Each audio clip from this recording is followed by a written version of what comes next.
Today's story behind the statistics will be in honor of Kevin Cooper, a son, brother, uncle, friend, and more. Miss Greta lost her teenage son at such a young age to gun violence. Kevin Cooper was shot and killed. His life was taken away from him. We are advocating against gun violence. This is why. On August the 12th of 2006, it's a Saturday morning, 9:30 in the morning, because of losing my oldest son, Kevin had emotional issues. He was a depressive person. I wanted to get him some help because he was going through one of his emotional breakdowns that particular morning. From where we live, the police station is not far. It's only a half a block. And I called 911, and two police officers actually arrived at our residence that morning. The officers encountered Kevin out in the yard, and he had no shirt on. He had on a pair of basketball shorts, and they talked to him and they spoke with me, and he was calm, so he didn't need to be hospitalized at that time.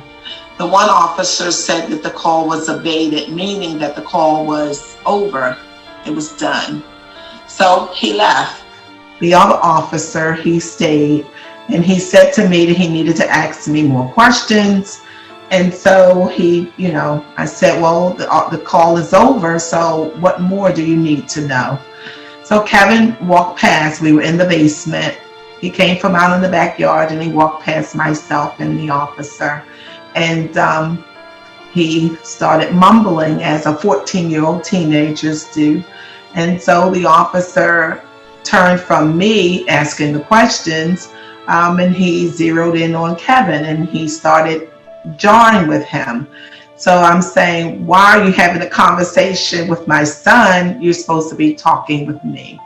I had my granddaughter in my arms, which was only 10 months. Her mom was in the military.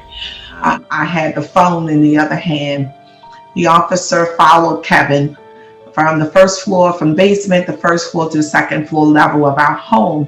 And he kept having this back and forth conversation. And I'm like, why are you speaking to my son? And you're supposed to be talking to me. He's a child, he's a minor. And he's opposed to de-escalating. He was escalating, this bad encounter, because he encountered Kevin. Everything was fine. The call was abated. That's why his partner left him. If he was in any danger, his partner wouldn't have left him in our home. And he began to antagonize Kevin. I said, sir, everything is over. Please exit the home. Kevin came downstairs. He put his shoes on and he came downstairs. And they went over, Kevin walked over towards the kitchen area. And when he walked over towards the kitchen, I asked the officer again, why are you talking to my son? You're supposed to be talking with me and de-escalating, not escalate something that was already quelled. It was over. It was calm. It was peaceful. And he just kept arguing with Kevin. So now he's not in a capacity, in my opinion, as a law enforcement officer. You're in a capacity of a child, having an argument with a child. Kevin picked up a plastic dustpan that I had purchased from the dollar store. The officer maced Kevin, and then he shot him. That was the worst day. Oh my gosh, as I vividly remember, my world was right side up and it completely turned it upside down. The officer began to call for help, for backup, a signal 13. other officers came, and I was told I had to leave out of the home. The officer, I was screaming, frantically, get some help for my son. Unfortunately, Kevin didn't make it. I didn't know that my son was deceased. That afternoon, Saturday afternoon, Oklahoma City Police were on the television, on the news, having a press conference to say that the shooting was a justifiable homicide.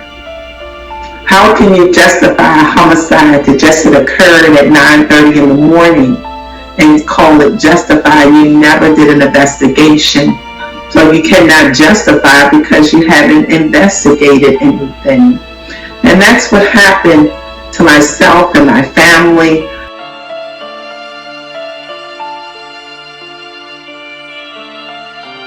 I mentioned that I felt responsible because as a mother, we are nurturers, we are protectors of our children, of our child.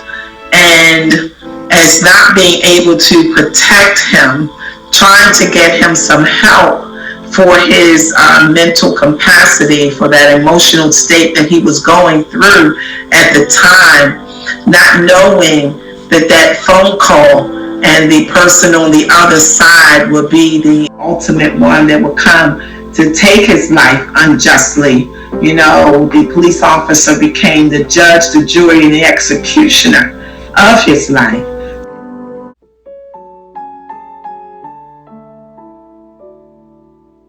The L. Cooper Foundation was birthed out of an idea in 2007 because of Kevin's age. He was so young, but oh my gosh, he had so many. His inspiration, his dreams, he was an avid football player. He dreamed of going to college and having a family and being a businessman. And, he had his own little snowball stand and he sold cookies and little candies to the children in the community. So he had dreams, he had aspirations. And I didn't want to let those dreams and aspirations die. Yes, he was shot in his shoulder, which burst his heart. But the love that extended from his heart to the community loved him and he loved the community. He was in school. He had just completed his first summer job, which was, oh my gosh, he was so excited, about his summer job. And so the foundation is a space where we empower other youth.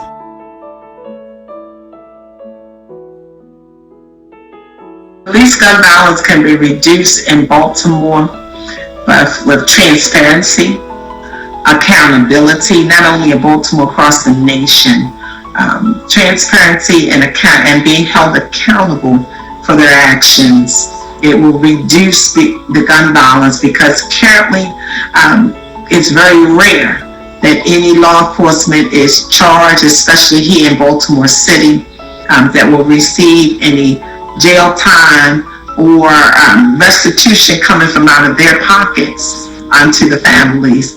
That will reduce the gun violence. It's a lot say better training. They are trained.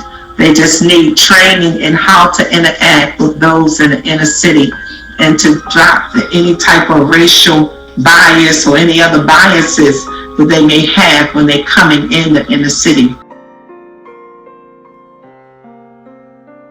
I want people to take away from my story that currently the space that we're in as a whole in our country, there has been so much division, so much divide.